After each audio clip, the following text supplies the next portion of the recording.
सोलापुरामध्ये वारंवार आवाहन करूनही वीज बिलांचा भरणा न केल्यामुळे महावितरणाची आर्थिक स्थिती गंभीर होत आहे।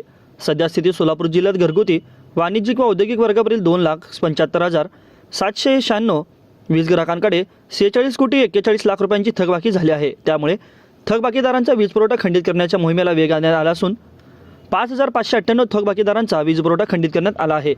आर्थिक अडचणीत असलेल्या महावितरणकडून थकीत रक्कम किती आहे हे न पाहता नियमानुसार वीज पुरवठा खंडित करण्याची कारवाई सुरू केली आहे। सोबतच थकबाकीमुळे वीज पुरवठा खंडित केलेल्या वीज जोडण्यांची स्वतंत्र पथकांद्वारे पडताळणी देखील सुरू आहे।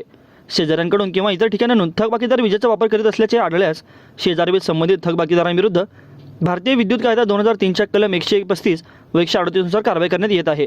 वारंवार आवाहन किंवा विनंती करूनही जे थकबाकीदार थकीत वीज बिलांची रक्कम भरण्यास दाद देत नाहीत त्यांचा वीज पुरवठा खंडित करण्याशिवाय पर्याय नाही। त्यामुळे वीज ग्राहकांनी चालू व थकीत बिलांचा त्वरित भरणा करून सहकार्य करावे असे आवाहन पुणे प्रादेशिक संचालक अंकुश नाळे यांनी केले आहे।